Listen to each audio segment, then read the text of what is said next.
दोस्तों, आप सभी विद्यार्थियों के लिए लेकर आ चुका हूं मैं कक्षा 12वीं वाले विद्यार्थी ध्यान देंगे।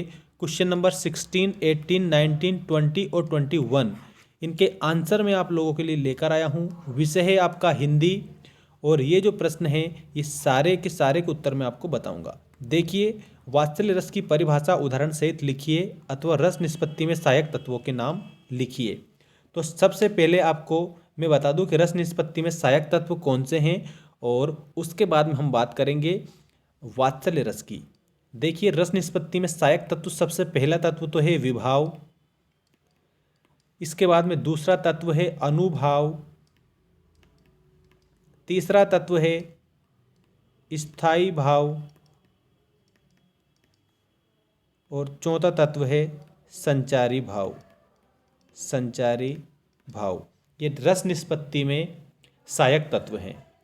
इसके बाद में प्रश्न ये जो दिया है, वात्सल्य रस की परिभाषा उदाहरण सहित लिखिए। इसका उत्तर देखिए आप। वात्सल्य रस विभाव, अनुभाव तथा संचारी भाव का वत्सल नामक स्थायी भाव के साथ काव्य में जहाँ संयोग होता है वहाँ वात्सल्य रस की निष्पत्ति होती है। ये आपको वात्सल्य रस की परिभाषा में याद रखना है। ठीक, देख सकते हैं आप अच्छे से इसको। और इसके बाद में उदाहरण आप लिखेंगे इस प्रकार से, जशोदा हरि पालने झुलावे, हल रावे दुलरावे मलहावे, जोई सोई कछु गावे, मेरे लाल को आओ निंदरिया, काहे न आनी सुआवे। ये आपका वात्सल्य रस की परिभाषा का उदाहरण है। ठीक है, तो अच्छे से ध्यान रखेंगे। वात्सल्य रस का स्थायी भाव वत्सल होता है, जो कि ये आपको यहाँ पर दिया गया है। इसके बाद में अगला जो प्रश्न है आपका वो इस प्रकार है। इसका आपको भाव विस्तार करना है। देखिए, 18वें प्रश्न का उत्तर, भाव विस्तार कीजिए, भगवान के घर देर है अंधेर नहीं। और दूसरा इसका अथवा वाला प्रश्न जो है, भाषा और बोली में अंतर बताइए। तो ये भी उसका उत्तर भी मैं आपको बताऊंगा। तो सर्वप्रथम हम देखते हैं भाषा और बोली में अंतर। देखिए, भाषा और बोली में अंतर इस प्रकार है। पहले आप लिखेंगे बोली। बालक जिस क्षेत्र में रहता है, जिस घर में रहता है, वह वहाँ की स्थानीय उपभाषा को सीखता है, जिसे हम बोली कहते हैं। और भाषा जो है यह बोली का परिनिष्ठित रूप होता है। यह व्याकरण सम्मत होती है, इसका लिखित साहित्य उपलब्ध होता है। और जो बोली है, इस बोली का जो लिखित साहित्य है वो उपलब्ध नहीं होता है। ये आपको ध्यान रखना है। तो ये भाषा और बोली में अंतर हो चुका है। इसके बाद में आप लोगों को जो प्रश्न दिया है वो है सवैया को उदाहरण सहित समझाइए, और अथवा में है ब्याज स्तुति अलंकार को उदाहरण सहित समझाइए। तो जो सवैया है उसका उत्तर हम देखते हैं उदाहरण सहित। देख सकते हैं आप, अच्छे से याद रखेंगे एक एक प्रश्न के उत्तर को। स्क्रीनशॉट के माध्यम से भी आप कंप्लीट कर सकते हैं। ठीक है, स्क्रीनशॉट के माध्यम से आप कंप्लीट कर सकते हैं। देखिए, सवैया 4 चरणों का समपाद छंद है। समपाद छंद है मतलब कि समान पद इसमें पाए जाते हैं। ठीक है, और कैसा छंद है तो याद रखना वर्णिक छंद है। ठीक है, वर्णिक छंद है। और वर्णिक छंद किसे कहते हैं? जिसमें वर्णों की गणना होती है। वर्णों की गणना जिस पर की जाती है, जिस छंद में वर्णों की गणना की जाती है उसे वर्ण छंद कहते हैं।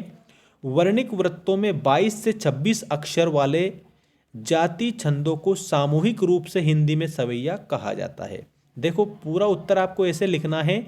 सवैया 4 चरणों का संपाद वर्ण छंद है। वर्णिक वृत्तों में 22 से 26 अक्षर के चरण वाले जाति छंदों को सामूहिक रूप से हिंदी में सवैया कहा जाता है। सवैया का उदाहरण आपको लिखना है। डेफिनेटली उदाहरण आता है और उदाहरण आपको लिखना भी है। मानुष हो तो वही रसखान, बसों ब्रज गोकुल गांव के ग्वारन, जो पशु हो तो कहाँ बस मेरो, चरो नित नंद की धेनु मंझारन। ये सवैया का उदाहरण है।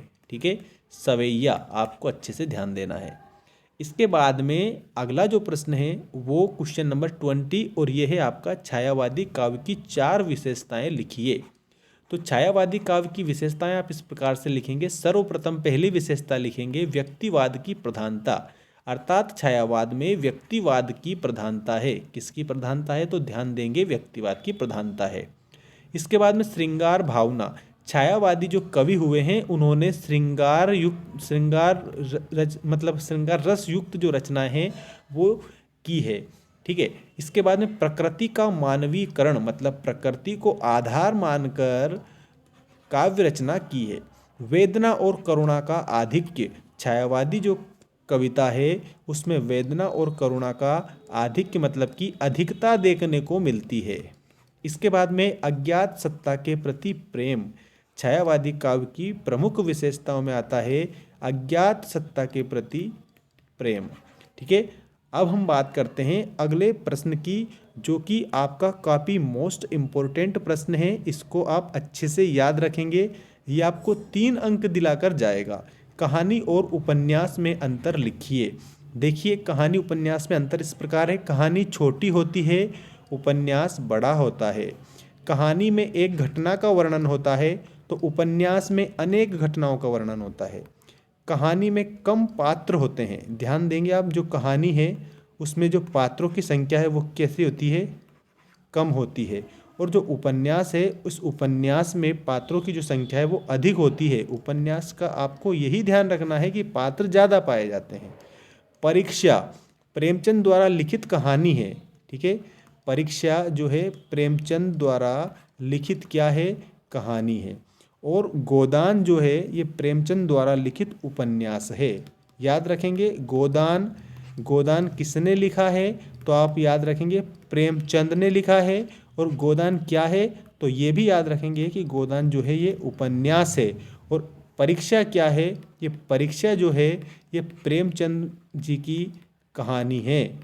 ठीक है, इस प्रकार से आप याद रखेंगे। तो कक्षा 12वीं वाले विद्यार्थी ध्यान देंगे, ये आप लोगों का हिंदी का जो मोस्ट इम्पोर्टेंट जो क्वेश्चन है, जो ग्रामर से संबंधित थे, ये मैंने आपको बताए हैं। इनको आप अच्छे से याद करेंगे, जो आपकी वार्षिक जो परीक्षा है इसके लिए महत्वपूर्ण साबित होंगे। कह सकते हैं कि एक प्रकार से आप लोगों के लिए ये मोस्ट इम्पोर्टेंट प्रश्न है। ठीक है, IMP लगाकर आप इनको याद करेंगे। ठीक है, मिलते हैं नेक्स्ट वीडियो में। Thank you.